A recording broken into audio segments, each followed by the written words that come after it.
ఓం శ్రీ సాయి సచ్చరితనే నమః.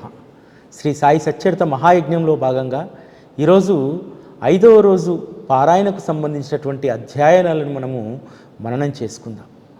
ఈ పారాయణలో మొట్టమొదటి అధ్యాయం 31వ అధ్యాయం.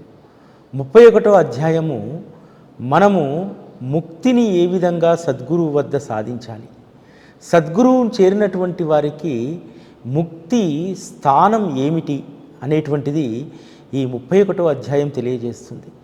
31వ అధ్యాయంలో వారు ఆరంభంలో శ్రీ హేమాడ్ పంత్ ఒక మాట రాస్తారు.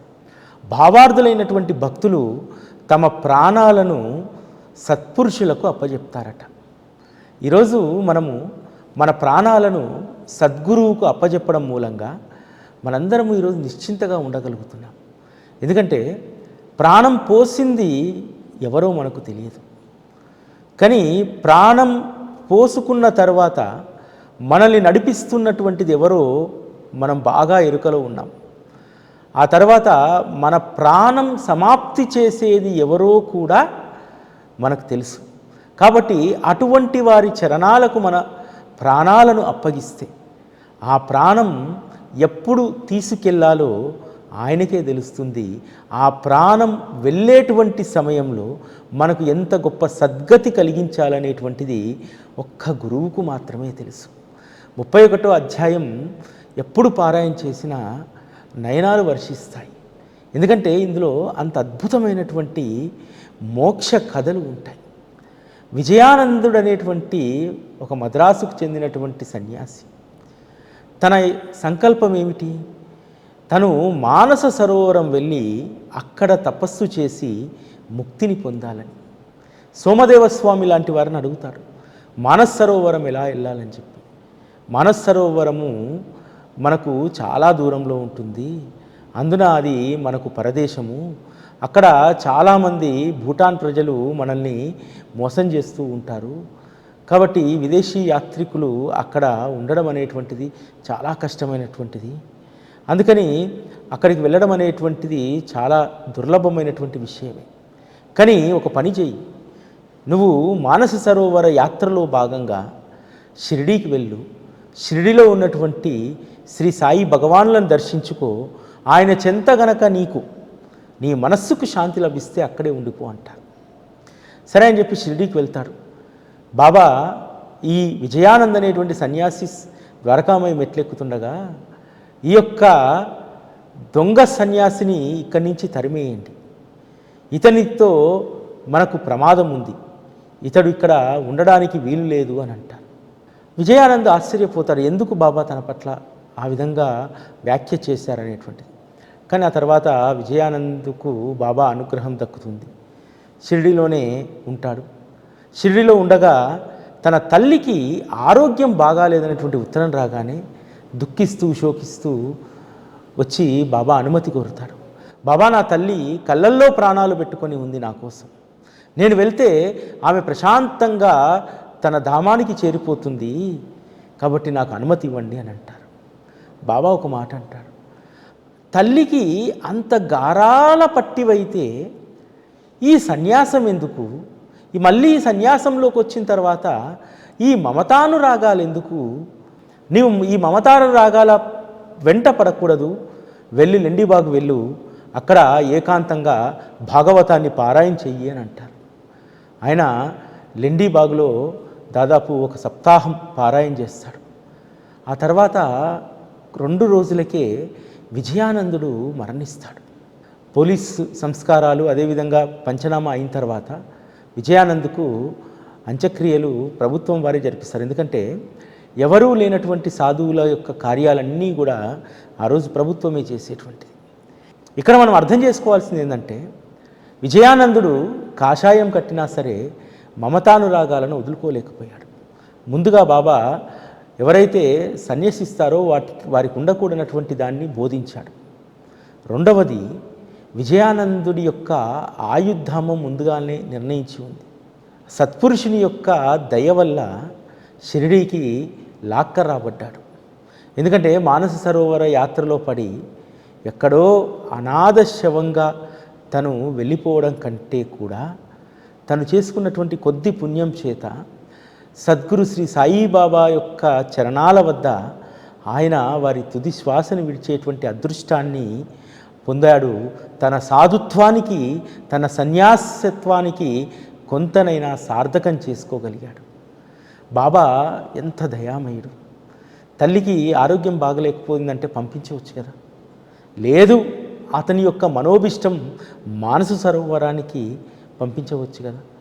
ముందు జరిగేటిదంతా కూడా బాబాకు తెలుసు. అందుకనే బాబా విజయానందుడికి అనుమతిని నిరాకరించాడు. హేమాడ్ పంతు సన్యాసానికి సంబంధించి ఒక అద్భుతమైనటువంటి మాట చెప్తారు ఈ అధ్యాయంలో. సన్యాసాలు అనేక రకాలు, కానీ జ్ఞానాన్ని ప్రసాదించని సన్యాసం అడుగడుగునా కష్టాలనే కలిగిస్తుంది. అందువల్ల ఉదారమూర్తి అయినటువంటి సాయి అనన్యమైనటువంటి భక్తిని మనలో పెంపొందిస్తాడు. ఇది మాన్కర్ యొక్క కథకు సంబంధించి కూడా ఇంతే కదా. మాన్కర్కు బాబా షిరిడీలోనే ఉన్నారనేటువంటి భ్రమలో ఉండేటువంటి వారు. అందుకని శ్రీ సాయిబాబా కేవలము షిరిడీకే పరిమితం కాదు, ఈ శరీరం ఈ ఆకారానికే పరిమితం కాదనేటువంటి విషయాన్ని మాన్కర్కు తెలియపదలుచుకున్నాడు. అందుకనే మాన్కర్ను మచ్చింద్రగఢ్ వెళ్ళమని చెప్పి ఆదేశించి మచ్చింద్రగఢ్లో సశరీరంతో బాబా అక్కడ దర్శనమిస్తారు.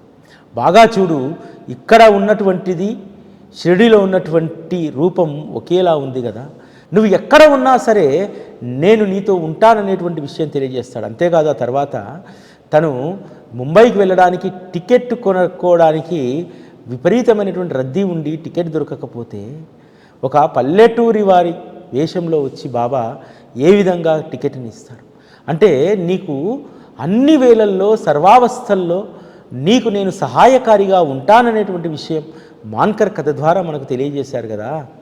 ఆ రోజు బాబాను ఆశ్రయించినటువంటి కొంతమంది భక్తులు ఎంత పుణ్యాన్ని చేసుకున్నారంటే, బాబా సమక్షంలో ముఖ్యంగా ముక్తి పొందినటువంటి వారు మేఘా ఎంత అదృష్టవంతుడు. మేఘాకు శంకరుడి పట్ల భక్తిని పెంపొందించి స్వయంగా బాబాయే శంకర రూపాన్ని మేఘాకు అనుగ్రహించి, మేఘ మరణించినటువంటి సమయంలో తన సొంత కుటుంబీకులు మరణిస్తే ఎలా శవం మీద చేతులు జాసి రోధిస్తారు, ఆ విధంగా బాబా మేఘా యొక్క కోరికను తీర్చారు. మేఘా ఎప్పుడూ అంటుండేటువంటి వాడు, నేను పోతే నా శవం మీద పడి ఏడ్చేవారు ఎవ్వరూ లేరు, మీకంటూ మీ అందరికీ అందరూ ఉన్నారు, నాకెవ్వరూ లేరు అనేవారు. కానీ సద్గురువే తనకు బంధువయ్యాడు, ఆప్తుడయ్యాడు, తన శవం మీద 2 చేతులు చాచి రోధించేటువంటి ఆత్మీయుడయ్యాడు. నిజంగా మేఘాకు వచ్చినటువంటి అదృష్టం ఎవ్వరికీ రాదు. బాబా మార్గంలో అత్యంత అదృష్టవంతులు ఎవరయ్యా అంటే, బూటి వాడాన్ని నిర్మించి అదృష్టవంతుడయ్యాడు. కాకాసాహెబ్ యావదాస్తిని ఇచ్చి అయ్యాడు. బాయిజామా తాత్యా సేవ చేశారు, అనేక రకాలైనటువంటి వాళ్ళు సేవ చేశారు. ఆ సేవ చేసినటువంటి వారిలో అందరికంటే ఎక్కువ అదృష్టవంతుడు, ఎక్కువగా బాబా నుంచి పొందినటువంటి వారు ఎవరంటే మేఘానే. ఏం చేస్తే పరమాత్మ మన దేహం పైన చేతులు జాసి రోధిస్తాడు. అమాయకమైనటువంటి భక్తి. బాబా దగ్గర మనం బాబాను జయించాలంటే కావాల్సింది ధనము, జ్ఞానము ఇవేవి కావు. బాబాను జయించడానికి అమాయకమైనటువంటి భక్తి ఉండాలి, నిస్వార్థమైనటువంటి చింతన ఉండాలి. ఇవి మాత్రమే బాబాను మనం గెలుచుకోగలుగుతాం. కాబట్టి ఈ విషయాన్ని మనందరం కూడా బాగా గుర్తుపెట్టుకోవాలి. ఎప్పుడూ కూడా 31వ అధ్యాయాన్ని గుర్తుపెట్టుకుంటే ఏం కలుగుతుందంటే ఒక ఆశ కలుగుతుంది. మన దేహం పైన కూడా బాబా సూక్ష్మ రూపంలో వచ్చి చేతులు చాచి నా వాడు వెళ్ళిపోయాడు, నా మేఘా వెళ్ళిపోయాడు అన్నట్టు నా వాడు వెళ్ళిపోతున్నాడు అనేటువంటి దాన్ని ఒక్కసారి అంటే చాలు. అంతకు మించినటువంటి ఐశ్వర్యం, అంతకు మించినటువంటిది జీవితంలో ఇంకేది అవసరం లేదు. ఆశపడాలి, ఆశపడడంలో తప్పు లేదు. ఆశతో పాటు దాన్ని సాధించుకోవడానికి కావలసినటువంటి ప్రయత్నం కూడా చేయాలి. అప్పుడే బాబా ఏదో ఒక సూక్ష్మ రూపంలో తప్పకుండా మన దేహం పైన వాలుతాడనేటువంటి పూర్తి విశ్వాసం నాకుంది. నేను కూడా ఎప్పుడు అదే కోరుకుంటాను. ఎట్లా వస్తావో, ఎలా వస్తావో, వెళ్ళేటప్పుడు మాత్రం నువ్వు నా దేహాన్ని తాకాలి. ఖచ్చితంగా ఈ కోరిక ఇదే అంతిమమైనటువంటి కోరికగా మనకు ఉండాలి. బాబా వచ్చి మన దేహాన్ని తాకినప్పుడు మనం కూడా ఆ దృశ్యాన్ని చూసేటువంటి విజ్ఞతను, ఆ స్పృహను మనం కలిగి ఉండాలి. ఆ స్పృహ కూడా మన యొక్క ఆత్మకు ఇవ్వాలని చెప్పి సద్గురువును ప్రార్థించాలి. ఒక్క మనుషులకు మాత్రమే కాదు, జన్మజన్మ రుణానుబంధం కలిగినటువంటి పులి అది ఎన్ని రోజుల నుంచి తప్పించిందో, ఈ జన్మలో ఒక్కసారి బాబాను దర్శించుకొని తన ప్రాణాలను వదలాలని చెప్పి ఎన్నో రోజులుగా, ఎన్నో సంవత్సరాలుగా భుక్తిని దుర్వాసులకు అది కలిగిస్తుంది. కానీ వాళ్ళ మనసులు మారి ఆ పులికి ఆరోగ్యం బాగలేకపోతే బాబా దగ్గరికి తీసుకెళ్తే ఆరోగ్యం బాగుపడుతుందని చెప్పి బాబా దగ్గరికి తీసుకొచ్చారు. బాబా దయాస్వరూపుడు కదా, చివరిలో దాని బంధనాలన్నీ విడిపించాడు. గొలుసులేసి కట్టుకొని తీసుకొచ్చారు. అక్కడికి తీసుకొస్తే దాని గొలుసులు విప్పేయండి అన్నాడు. అంటే దాన్ని బంధ విముక్తురాల్ని చేశాడు. ముందుగా బంధ విముక్తురాల్ని చేసి తన పాదాలను ముద్దాడేటువంటి అవకాశం ఇచ్చి దానికి సద్గతిని కలిగించాడు. ఎంత గొప్ప అదృష్టవంతురాలు, ఎక్కడెక్కడ తిరిగిందో, ఎంతమందిని ఆటాడి మురిపించిందో, ఎన్ని రోజులు ఆ దుర్వాసుల కుటుంబాలను పోషించిందో తెలియదు. కానీ చివరకు మహదేవుడి ఆలయం ముందు దానికి సమాధి కట్టించాడే, సమాధి మందిర ప్రాంగణంలో. నిజంగా దాని జన్మ ధన్యం కదా. ఈరోజు బాబా భక్తుల యొక్క సమాధులు, బాబాకు సేవ చేసినటువంటి వాళ్ళు అనేక మంది సమాధులు మనం షిరిడీలో చూస్తూ ఉంటాం. కానీ పులికి కూడా సమాధి కట్టించాడంటే నిజంగా ఆ పులి ఎంత అదృష్టవంతురాలు. ఇక 32వ అధ్యాయం. ఈ అధ్యాయము గురు సాంగత్యం ఎంత గొప్పదో తెలియజేస్తుంది. గురువు దొరికిన తర్వాత మనకు మనసులో ఎంత గొప్ప శాంతి, ఆనందం కలగాలో 32వ అధ్యాయంలో ఉన్నటువంటి అన్వేషణ కథ మనకు తెలియజేస్తుంది. ఆ నలుగురు వ్యక్తులు కూడా భగవంతుణ్ణి అన్వేషిస్తూ అరణ్యాల్లోకి వెళ్తారు. అరణ్యాల్లోకి వెళ్తున్నటువంటి వారిని చూసి ఒక వంజరి అడవి జాతీయుడు, మీరు ఎక్కడికి వెళ్తున్నారు? ఈ అరణ్యంలో మీరు ఏదైనా వెతకదలుచుకుంటే మార్గదర్శి కావాలి. ఈ అడవిలో క్రూర జంతువులు ఉంటాయి, క్రిమికీటకాలు ఉంటాయి, ఎక్కడైనా తప్పిపోయారనుకోండి ఇబ్బంది పడతారు. కాబట్టి ఎవరైనా మార్గదర్శిని తీసుకెళ్ళండి. అయినా సరే మీరు ఉత్త కడుపుతో వెతికితే ఏమీ దొరకదు అని ఆ వంజరి చెప్పినా సరే వినకుండా అడవంతా అన్వేషణ చేసి ఎక్కడ మొదలయ్యారో అక్కడికే చేరుకుంటారు. మళ్ళీ అతను కలిసి చెప్తాడు, అయ్యా మీరు ఏం వెతుకుతున్నారో నాకు చెప్పొద్దు, కనీసం రొట్టె పప్పు తిని వెళ్ళండి అంటారు. ముగ్గురు కూడా వారు ఆ వంజరి మాట వినకుండా వెళ్ళిపోతారు. 4వ వ్యక్తి మాత్రము ఆ వంజరి మాట విని భోజనం చేసి చేయి కడుక్కోవడానికి వెనక్కి తిరగానే గురు మహారాజు ప్రత్యక్షమవుతాడు. గురుదేవుడు ప్రత్యక్షమై నా వెంట వస్తావా అని అడిగారు. వారు అడగడమే తడువు వారి వెంట ప్రయాణమయ్యాను. నన్ను ఒక బావి దగ్గరికి తీసుకెళ్ళి బావిలో నీరు నొసుటికి అంటకుండా జాగ్రత్తగా వేలాడదీసి ఆ కొసను ఒక చెట్టుకు బాగా ముడివేసి వెళ్ళిపోయారు. కొద్ది సమయం తర్వాత గురుమహారాజు వచ్చి బాగున్నావా అని ప్రశ్నించారు. చాలా ఆనందంగా ఉన్నాను, నేను అనుభవించినటువంటి అపార సుఖాన్ని పామరుడైనటువంటి నేను ఎలా చెప్పగలను అని జవాబిచ్చారు. నా మాటలు విన్నటువంటి గురువు ప్రసన్నులయ్యారు. తమ హస్తాలతో నా శరీరాన్ని నిమిరి నన్ను వారు అంటిపెట్టుకున్నారు. ఇదంతా చెప్పుతుంటే నా హృదయం ప్రేమతో ఉప్పొంగుతుంది. తర్వాత గురుమహారాజు నన్ను పాఠశాలకు తీసుకెళ్లారు. పక్షి తన పిల్లల రెక్కల్లో ఒదిగి ఏ విధంగా అయితే పిల్లల్ని సంరక్షిస్తుందో నా గురువు కూడా అలాగే నన్ను సంరక్షించారు, నాపై ప్రేమను చూపారు. నా గురువుగారి పాఠశాల ఎంతో రమ్యమైనటువంటిది. అక్కడ జననీ జనకుల యొక్క వాత్సల్యం తొలగిపోయింది. మాయా మోహం మమకారాది శృంఖలాలు విడిపోయాయి. అవలీలగా ముక్తిని పొందాను. అవాంఛనీయ బంధాలు విడిపోయాయి. పరమార్థంలో ప్రతిబంధకమైనటువంటి ప్రవృత్తి తొలగిపోయింది. గురువు కంఠాన్ని పెనవేసుకొని వారి కళ్ళల్లో ఉండిపోవాలనిపించింది. వారి ప్రతిబింబం లేని నా కళ్ళు ఒట్టి మాంసపు గోళాలు. ఆ కళ్ళ కంటే అంధత్వం నయమని అనిపించింది. నా పాఠశాల అటువంటిది. మరి అందులో అడుగు పెట్టాక వెనుకకు మరలిపోయే దౌర్భాగ్యులెవరుంటారు? నా ఇల్లు, వాకిలి, తల్లి, తండ్రి సర్వం గురువే అయ్యారు. వారిని ధ్యానించడానికి ఇతర ఇంద్రియాలతో సహా మనస్సు తన స్థానాన్ని విడిచిపెట్టి కళ్ళల్లో ఉండిపోయింది. గురువు యొక్క ధ్యానమే దృష్టి యొక్క ఏకాగ్రత లక్ష్యం. ఇతరులెవరూ కూడా గురువుకు సమానం కాదు. గురువు యొక్క వైభవాన్ని ఒక 2 మాటలు ఇక్కడ మనం గుర్తుపెట్టుకోవాలి. నా గురువు పాఠశాల రమ్యమైనటువంటిది. ఈరోజు మనం ఉన్నటువంటి శ్రీ సాయి సచ్చరిత అనేటువంటి పాఠశాల రమ్యమైనటువంటిది. ఆ రమ్యమైనటువంటి పాఠశాలలో జననీ జనకుల వాత్సల్యం మర్చిపోతాం. మాయా మోహాంధకారం అనేటువంటి శృంఖలాలు తొలగిపోతాయి. ఎందుకోసం సచ్చరిత అంటే ఇందుకోసం. ఒక్కొక్క అధ్యాయంలో ఒక్కొక్క జ్ఞానరత్నం ఉంటుంది. ఆ జ్ఞానరత్నాన్ని పట్టుకున్నటువంటి వాళ్ళు మాత్రమే అదృష్టం. ఇక్కడ ఇంకొక అద్భుతమైనటువంటి మాట చెప్తారు బాబా. జ్ఞానం కోసం గురువును ఆశ్రయించాల్సిన అవసరం లేదు. ఏ గురువులను? ఈరోజు వేషాలు వేసుకున్న గురువులను. శూన్యమైన ఉపదేశాల కోసము దక్షిణ ఇచ్చి డబ్బును పోగొట్టుకోకూడదు. డబ్బు పోగొట్టుకుంటే ఫలితంగా పశ్చాత్తాపాన్ని అనుభవించాల్సి వస్తుంది. వారేదో నిగూఢంగా గుప్త జ్ఞానం ఉన్నట్టు పైకి ఆడంబరాలు పలుకుతూ ఉంటారు. వాటి గురించి మాట్లాడుతూ ఉంటారు. అసలు కపట నాటకాలు వేసేటువంటి వారు శిష్యులకు ఏమి ఉపదేశిస్తారు? బ్రహ్మజ్ఞానం లేనటువంటి గురువు తన నోటితో తన గొప్పతనాన్ని చెప్పుకునేటువంటి వాడు శిష్యుడికి ఏమి ఉపదేశిస్తాడు? ఇవన్నీ కూడా గురు మార్గంలో మనం ఎప్పుడూ గుర్తుపెట్టుకోవాల్సినటువంటిది. గురువుది రమ్యమైనటువంటి పాఠశాల, అక్కడ ఏమీ ఆశించడు గురువు. కానీ ఈరోజు మనం చాలామంది కూడా కపట గురువుల వెంట పడిపోతున్నాం. ఎప్పుడూ కూడా ఆర్భాటాల్లో మునిగి తేలేటువంటి వాడికి జ్ఞానం ఏ విధంగా సమకూరుతుంది?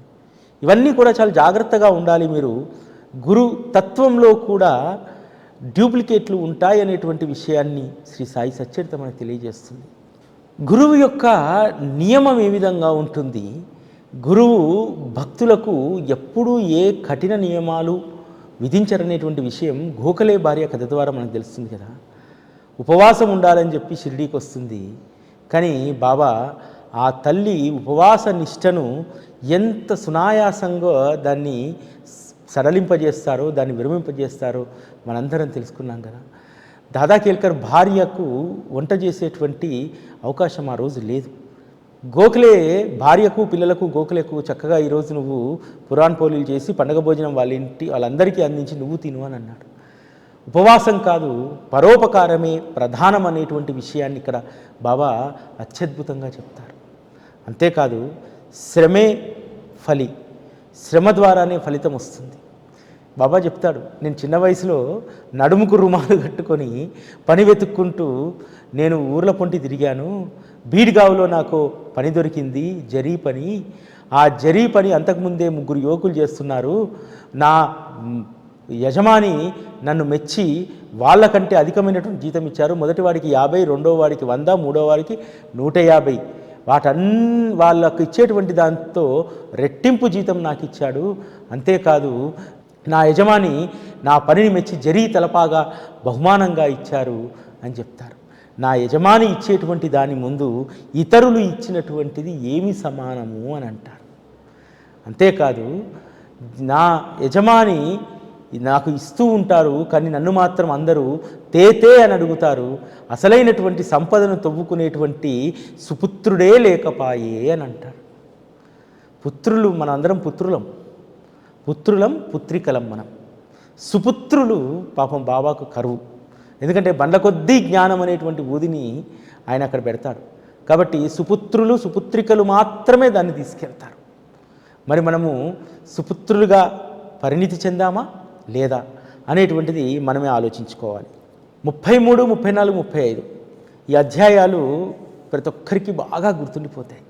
ఎందుకంటే అద్భుతమైనటువంటి ఊది లీలలు ఇందులో ఉంటాయి.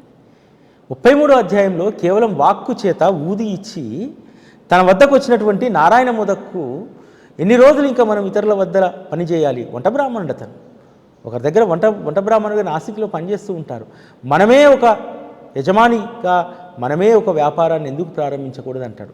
మొదట నవ్వుకుంటాడు, అరే నేను ఎలా ప్రారంభించేదని. కానీ జీవితంలో ఒక టర్నింగ్ పాయింట్, తానే ఆనందాశ్రమం అనేటువంటి ఒక హోటల్ని ఏర్పాటు చేసి చక్కటి వ్యాపారంలో వృద్ధి చెందుతాడు. అంటే సద్గురువు కృప ఉండాలి కానీ ఆయనను ఆశ్రయించకముందు మనం ఏ స్థితిలో ఉన్నా సరే ఆయన తలుచుకుంటే ఉన్నతమైనటువంటి స్థితిలో పెడతారనడానికి నారాయణరావు మోత్కర్ కథ ఇందుకు నిదర్శనం కదా. బాబా పట్ల అతనికి ఎంత విశ్వాసం అంటే తన మిత్రుడికి తేలుగుడితే ఇంట్లో ఊది లేదు. ఏం చేశాడు? బాబా పటం ముందు అగరబత్తిని వెలిగించి దాంట్లో వచ్చినటువంటి ఊదిని బాబా నామం స్మరించి ఆ మిత్రుడికి తేలుగచ్చినటువంటి దాని దగ్గర పెడితే మంట తగ్గిపోయిందే. ఊది విశ్వాసాన్ని పెంపొందింపజేస్తుంది. ఊది మనకున్నటువంటి రోగాలకు ఒక ప్రాథమిక చికిత్స చేస్తుంది, ఉపశమనాన్ని కలిగిస్తుంది. అంత గొప్పది. ఎందుకంటే అర్ధరాత్రి పూట ఎప్పుడు గుండె బరువైనా సరే గుర్తొచ్చేటువంటిది ఊది. ఆ ఊది వేసుకొని నిద్రిస్తే సుఖంగా రాత్రంతా గడిచిపోతుంది. తర్వాత తెల్లారి మనం హాస్పిటల్కి వెళ్ళి మనం చేయాల్సినటువంటి కర్తవ్యాన్ని మనం చేయక తప్పదు. కానీ ఊది మాత్రము ఆపత్కాలంలో అది అమృతంలా మనకు పనిచేస్తుంది. అదే మనకు శ్రీరామరక్షలాగా ఉపయోగపడుతుంది. ఊదీ లీలల్లో మనందరం బాగా గుర్తుపెట్టుకున్నటువంటి ఊదీ లీల మైనతాయి ప్రసవ వేదన. మైనతాయి ప్రసవ వేదనను ఎక్కడో షిరిడిలో ఉన్నటువంటి బాబా తెలుసుకొని రామ్గిరి బువా చేత ఊది హారతి పాటనిచ్చి తానే టాంగాను స్వయంగా నడుపుకుంటూ తానే ఏర్పాటు చేసి చందోర్కర్ ఇంటి వరకు చేర్చి, అంటే ఒకసారి ఒక సంకల్పం చేసుకున్న తర్వాత, ఒకసారి ఒకరి బాధ్యత బాబా తీసుకున్న తర్వాత చివరంత వరకు కూడా ఆయన కర్తవ్యాన్ని నిర్వర్తించడంలో అన్ని పాత్రలు ఆయన్నే పోషిస్తాడు. మనకు మైనతాయి లీలలో నా దగ్గర డబ్బు లేదంటాడు కదా రామ్గిరి బువా, కేవలము రైల్వే స్టేషన్ మట్టుకే ఉంది, అక్కడి నుంచి బండి ప్రయాణ సౌకర్యాలు ఉండవు వెళ్ళాలంటే, అని మరి ఎట్లా అనంటే అన్నీ అవే సమకూరుతాయిపో అన్నాడు. బాబా మనకు శ్రీ సాయి సచ్చరిత ద్వారా వారి బోధన ద్వారా బోధించేది ఏంటంటే, నువ్వు ఒక కర్తవ్యాన్ని ఎంచుకున్నావు అనుకో, అది పూర్తయ్యేంత వరకు నువ్వు సకలం నీ యొక్క శక్తిని సమయాన్ని అన్నింటినీ దానిపైన పెట్టాలి. అలా పెట్టినప్పుడే ఫలితం వస్తుంది. బాబా ఆ విధంగా పెట్టాడు కాబట్టే మైనతాయికి సుఖప్రసవం జరిగింది. ఇవన్నీ కూడా కేవలం ఊది లీలలు, లేకపోతే బాబాకు సంబంధించిన లీలలు ఏదో మనం వినడానికి మనసుకు హాయిని కలిగించడానికి మాత్రమే కాదు. మనకు బాబా గొప్ప ఆత్మ ప్రబోధాన్ని చేస్తున్నాడు. నీవు కూడా నువ్వు చేసేటువంటి కర్తవ్యంలో ఎటువంటి తాత్సారాలు లేకుండా ఒక నియమబద్ధమైనటువంటి జీవితాన్ని నువ్వు ఎలా గడపాలి, నీ కార్యాలను నువ్వు ఎలా సాధించుకోవాలి అనేటువంటి విషయాలు ఈ లీలల్లో ఉంటాయి. తన పట్ల పరిపూర్ణమైనటువంటి విశ్వాసం కలిగినటువంటి భక్తులకు ఎటువంటి దర్శనాలు ఇస్తారు బాబా. బాలాబువా సుతార్ ముంబైలో వెళ్తూ వెళ్తూ ఒక దగ్గర బాబా చిత్రపటం కనబడితే బాబా చిత్రపటాన్ని నమస్కరిస్తాడు. అతడు షిరిడీకి వచ్చినటువంటి తొలి దర్శనంలో బాబా అంటారు, ఇతను నాకు 4 సంవత్సరాలుగా తెలుసు అని. ఎలా తెలుసు? 4 సంవత్సరాల క్రితం బాబా చిత్రపటం కనిపిస్తే చేతులు జోడించి నమస్కరించాడు. అంటే ఆయన మనల్ని ఎంత గుర్తుపెట్టుకుంటారు. 4 సంవత్సరాలు ఒకసారి నమస్కారం చేసుకున్న తర్వాత బాబా గురించి ఊసే లేదు బాలాబువాకు. కానీ బాబా మాత్రం గుర్తుపెట్టుకొని ఉన్నాడు. అదేవిధంగా అప్పాసాహెబ్ కులకర్ణిని కూడా ఎంత అద్భుతంగా అనుగ్రహిస్తాడు. బాబా చిత్రపటానికి రోజు గంధాక్షతలతో పూజ చేస్తాడు. అతను బ్రిటిష్ ప్రభుత్వంలో పనిచేస్తూ ఉంటాడు. ఒకరోజు తన ఇంటి వద్దకు ఒక ఫకీర్ వచ్చి భిక్ష అడిగితే ఆ ఇంట్లో ఉన్నటువంటి భార్య ₹1 ఇస్తుంది. భార్య గుర్తుపడుతుంది, మీరు షిరిడీ సాయిబాబా కదా అంటుంది. లేదు లేదు, నేను ఆయన సేవకుని అని పోతారు. ఆ తర్వాత అప్పాసాహెబ్ కులకర్ణి ఇంటికి వస్తే భార్య విషయం చెప్తుంది. ₹1 దక్షిణ ఇచ్చినా అంటే, లేదు నేను ఉంటే 10కి తక్కువ కాకుండా ఇచ్చేవాడిని అని అంటారు. ఆ తర్వాత తను ఆహారం తీసుకోకుండా వెతకడానికి వెళ్తాడు ఆ సాధువును, కానీ దొరకడు. తర్వాత ఆహారం స్వీకరించిన తర్వాత సాయంత్రం పూట వాకింగ్కి వెళ్ళినప్పుడు ఆ ఫకీర్ మళ్ళీ ఎదురుపడతాడు. కులకర్ణి ఇస్తానన్నటువంటి ₹10 బాబా వసూలు చేసేసుకుంటారు. ఆ విధంగా తన భక్తులను సంతోషంగా ఆనందంగా ఉంచడమే బాబా యొక్క ముఖ్యమైనటువంటి ధర్మం. ఆ ధర్మం మనందరినీ కూడా కాపాడుతూ ఉంది. బాబా వద్దకు ఎవ్వరు వచ్చినా సరే, వారికి ఏ రోగం ఉన్నా సరే ఎంత సునాయాసంగా వారు ఊది అనేటువంటి వైద్యంతో బాగు చేసేవారు. ఒక డాక్టర్ మేనల్లుడు ఎముకల్లో వ్రణం లేస్తుంది, కులదేవతలు గ్రామదేవతలకు ఉపాసన ఇవన్నీ అయిపోయాయి. అనేక మంది వైద్యుల వద్దకు తిరిగారు, ఎవరూ కూడా కష్టమని చెప్పారు. ఎందుకంటే చిన్న వయసు. ఆ రోజు దాన్ని ఆపరేషన్ ద్వారా తీయడం అనేటువంటిది కష్టమైనటువంటి పరిస్థితి. వాళ్ళ యొక్క అదృష్టం బాగుండి బంధువుల్లో ఒకరు చెప్తారు, షిరిడి వెళ్ళండి తప్పకుండా అక్కడ బాబుకి నయం అవుతుందంటే కేవలం బాబా ఆ పిల్లవాడి ఆ వ్రణం పైన తమ హస్తంతో స్పృశిస్తాడు, స్పృశించి ఊది ఇస్తాడు. విచిత్రం ఏమిటంటే కొద్ది రోజులకే ఆ వ్రణం కరిగిపోతుంది. ఎలా సాధ్యమైంది? వైద్యులకు కూడా సాధ్యం కానటువంటిది కేవలం ఊది, ఆ ఊదికి ఉన్నటువంటి మహిమ అంత గొప్పది. ఆ తర్వాత ఆ లీల విని ఆ పిల్లవాడి యొక్క మేనమామ అయినటువంటి డాక్టరు షిరిడీకి రావడానికి ప్రయత్నిస్తే ఒకసారి కోపర్గావ్లో దిగి బాబా దక్షిణలు దోచేసుకుంటాడని చెప్పి అందరూ ఏదో నెగిటివ్ ప్రచారం చెప్పగానే వెనక్కి వెళ్తాడు. కానీ బాబా వదలలేదు. బాబా అనేక సందర్భాల్లో స్వప్న దర్శనం ఇచ్చి నన్ను మరిచితివా, నా వద్దకు రావా అని అడుగుతాడు. ఒక జ్వరంతో బాధపడుతున్నటువంటి రోగి ఉండడం వల్ల అతను షిరిడీకి వెళ్ళలేకపోతాడు. బాబాను ప్రార్థిస్తాడు, బాబా ఉదయం కల్లా ఈ రోగి జ్వరం తగ్గిపోతే నేను వస్తా అంటాడు. ఆ విధంగా జ్వరం తగ్గిపోతుంది. బాబా దర్శనం చేసుకుంటాడు.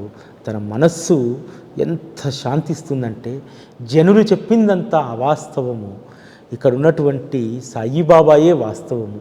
ఆ వాస్తవము దయాగుణం రూపంలో ప్రేమ అనేటువంటి స్వరూపంగా ఇక్కడ వారు ఉన్నారు అనేటువంటి విషయాన్ని వారు తెలుసుకుంటారు. అదేవిధంగా ఇందులో అద్భుతమైనటువంటి ఇంకో కథ డాక్టర్ పిల్లై. ఈ కథలో ఎప్పుడు మనం గుర్తుపెట్టుకోవాల్సింది ఏంటంటే, మనం బాబాను పిల్లైలాగానే అడుగుతాం, బాబా ఈ బాధ భరించలేను, దీన్ని కొంచెం వాయిదా వేయవా అని అడుగుతాం. మనము ఈ జన్మలో అనుభవించాల్సినటువంటి కర్మలను వాయిదా వేసుకోకూడదు, వచ్చే జన్మలో మళ్ళీ రెట్టింపు అనుభవించాల్సి వస్తుందనేటువంటి విషయాన్ని బాబా ఎంత అద్భుతంగా ఈ డాక్టర్ పిల్లై లీలలో చెప్తారు. అంతేకాదు ఒక మాట అంటారు, నేను ఇక్కడ ఉండగా దాన్ని 10 జన్మలకు వాయిదా వేయడం ఎందుకు, కలిసి అనుభవిద్దాము, పిల్లైని తీసుకురండి అని అంటారు. కలిసి అనుభవిద్దాం అనేటువంటి దాంట్లో ఎంత గొప్ప ఔదార్యం ఉంది బాబాది. ఇప్పటికి కూడా మనం అనుభవించేటువంటి కష్టాలన్నీ కూడా ఆయన కలిసి అనుభవిస్తాడు. ఇది 100% వాస్తవం. అందుకనే బాబాను ఆశ్రయించినటువంటి వాళ్లకు కష్టాల యొక్క తీవ్రత పెద్దగా తెలియదు. ఏదైనా రోగం వస్తే దాని బాధ పూర్తిగా మనం భరించాం, 50% అయినా కలిసి భరిస్తాడు. ఇది మనందరి జీవితాలకు అనుభవం. ఊది మహిమకు పరాకాష్ఠ అయినటువంటి ఒక లీల ఉంటుంది. ఇరానీ బాలికకు జ్వరం వస్తే నానాసాహెబ్ దగ్గరికి ఊది కోసం ఒక వ్యక్తి వస్తాడు. నానాసాహెబ్ దగ్గర కూడా ఊది లేదు. ఏం చేస్తాడు? ఊది లేదని చెప్పలేదు. రైల్వే స్టేషన్లో ఉన్నటువంటి మట్టిని తీసి దాన్ని పైన రాళ్ళు పక్కన పడేసి బాబా నామస్మరణ చేసి ఇస్తాడు. ఇస్తే ఇరానీ బాలిక జ్వరం తగ్గిపోతుంది. ఇది ఇంకా పరాకాష్ఠ ఊది లీలకు, ఇంతకంటే ఇంకోటి ఉండదు. అంటే సద్గురువు పైన విశ్వాసం ఉంటే మట్టి కూడా ఊదిగా మారి మహత్తును సంతరించుకుంటుంది. అంత గొప్పది ఊది మహిమ. 36వ అధ్యాయం. ఎవరైతే సంశయాలతో వస్తారో సద్గురువు వద్దకు వారిని ఎంత గొప్పగా అనుగ్రహిస్తారో చూడండి. కాకా మహాజని యజమానికి ఎలాగైనా షిరిడీకి వెళ్ళాలి, బాబాను పరీక్షించాలి.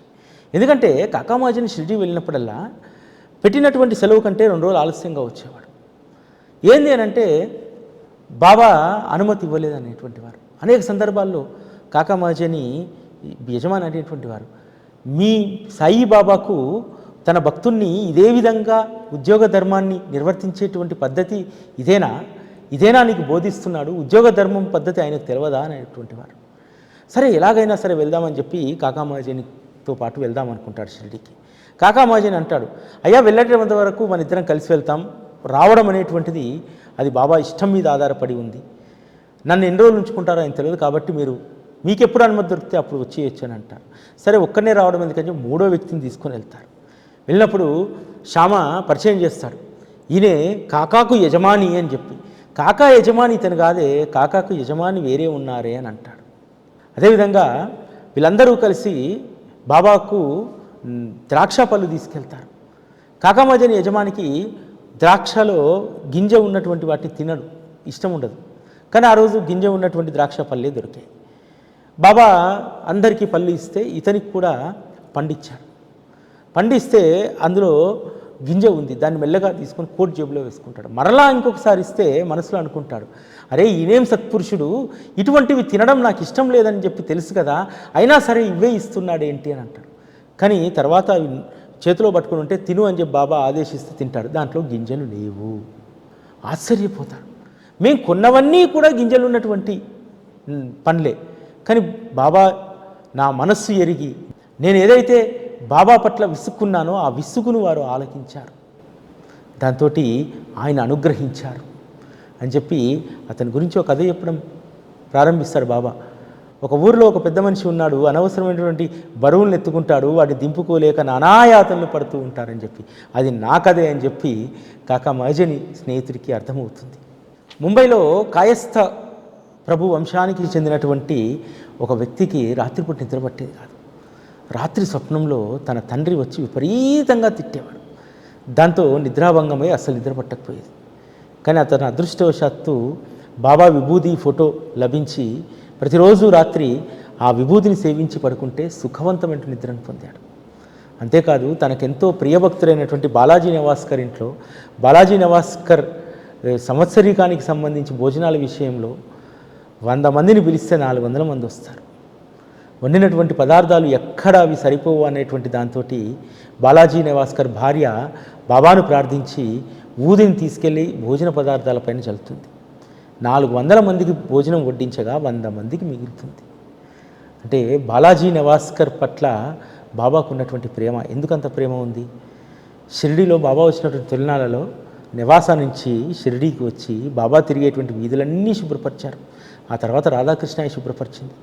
తనకు పండినటువంటి పంటను సర్వస్వాన్ని తీసుకొచ్చి ద్వారకామయ్య ముందు వేసి, బాబా మీరు తీసుకోగా మిగిలింది నాకు ఇవ్వు అని అంటే ఒక బస్తా అలా బాబా పక్కకేసి మిగతావన్నీ నెవాస్కర్కి ఇచ్చి పంపించేటువంటి వారు. అంత భక్తి విశ్వాసాలు నెవాస్కర్కు. 36వ అధ్యాయం. ఇది రమ్యమైనటువంటి దొంగతనం కథ. దొంగతనం కథ కూడా ఎంత రమ్యంగా బాబా చెప్పారంటే, గోవా నుంచి 2 పెద్ద మనుషులు వస్తారు. ఒక వ్యక్తి వచ్చి బాబాకు నమస్కరించి 15 రూపాయలు దక్షిణ సమర్పిస్తాడు. ఇంకొక వ్యక్తి 30 రూపాయలు ఇవ్వబోతుంటే తీసుకోడు.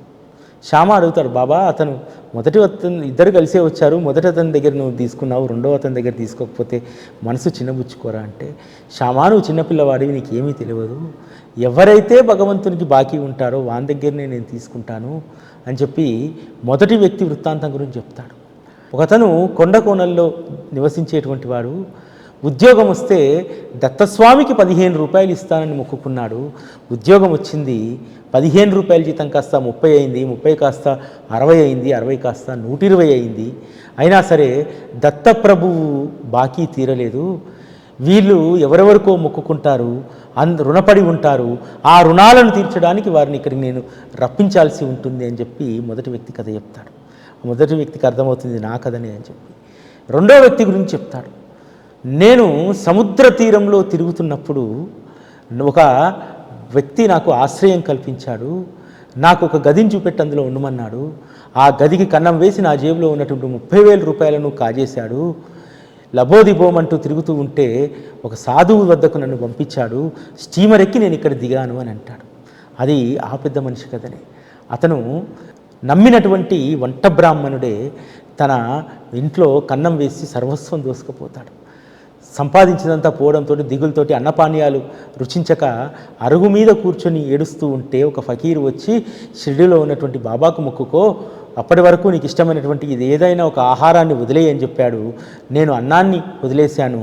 ఆ తర్వాత కొద్ది రోజులకే ఆ బ్రాహ్మణుడి యొక్క బుద్ధి మారింది, దోచిందంతా తెచ్చి ఇచ్చాడు. స్టీమర్ ఎక్కి ఇక్కడికి రాబోతుంటే స్టీమర్లో ఖాళీ లేదన్నాడు, కానీ ఒక సిపాయి మాత్రం తను పిలిచి తన పక్కన కూర్చుని తీసుకొచ్చి ఇక్కడ దింపాడు అని చెప్తాడు. చెప్పింది నా కథనే అని చెప్తాడు. ఈ విధంగా బాబా తన భక్తులను ఏ విధంగా రక్షిస్తారు, మనము బాకీ ఉన్నటువంటి దాన్ని ఆ బాకీ మనకు భారం కాకుండా మొక్కులను ఏ విధంగా చెల్లింపజేస్తారు, ఇవన్నీ కూడా ఈ 36వ అధ్యాయంలో ఉంటాయి. ఈ 36వ అధ్యాయంలో అద్భుతమైనటువంటి అనుగ్రహ కథ ఉంటుంది. ఔరంగాబాద్ భార్య తన సవితి కొడుకైనటువంటి విశ్వనాథుని వెంటబెట్టుకొని షిరిడీకి వచ్చి బాబా అనుగ్రహం పొందాలి, బాబా అనుగ్రహిస్తే తనకు సంతానం కలుగుతుందని వస్తుంది. కానీ నెల రోజులు వేచి చూసినా సరే బాబాతో ఒంటరిగా మాట్లాడే అవకాశం దక్కలేదు. దాంతో శ్యామను ఆశ్రయిస్తే శ్యామ బాబా భోజనం పూర్తి చేసి చేయగడుక్కోవడానికి పక్కకు వస్తారు, అప్పుడు రా అని చెప్తారు. ఆమె వచ్చేటప్పుడు కొబ్బరికాయ పట్టుకొని వస్తుంది. బాబా ఈ కొబ్బరికాయ ఆమె ఒడిలో వేసి పిల్లల్ని అనుగ్రహించు అంటే బాబా టెంకాయ పట్టుకొని ఊపుతూ శ్యామ టెంకాయలకు కొడుకులు పుడతారా అని అడుగుతారు. లేదు బాబా మీ అనుగ్రహం ఉంటే తప్పకుండా అని చెప్పి ఆమెకు కొబ్బరికాయ ఇప్పిస్తారు. అంతేకాదు ఇక్కడ బలమైనటువంటి విశ్వాసం శ్యామకు. చెప్తాడు బాబా తరఫున ఎంత గొప్ప మాట ఇస్తాడంటే, అమ్మానికి సంవత్సరం లోపు కొడుకు పుడతాడు, సంతానం కలుగుతుంది. ఒకవేళ సంతానం కలగకపోతే ఇదే కొబ్బరికాయ తీసుకొని రా, ఈ ఫకీర్ను నెత్తిన ఈ కొబ్బరికాయ కొట్టి ఈ మసీదు నుంచి తరిమేస్తానంటాడు. అంటే బాబా కృప పట్ల అంత సాధికారిత, అది చనువుతోటో అహంకారంతో అన్నటువంటి మాట కాదు. బాబా చేతి నుంచి కొబ్బరికాయ ఒళ్ళో పడ్డదంటే అది అవుతుంది అనేటువంటి విశ్వాసం. ఇంత అద్భుతమైనటువంటి రమ్యమైనటువంటి కథలు ఈ 5వ రోజు పారాయణలో ఉన్నాయి. ఇది ఈరోజు కార్యక్రమం. మళ్ళీ రేపటి కార్యక్రమంలో కలుసుకుందాం. అప్పటి వరకు సెలవు. నమస్కారం.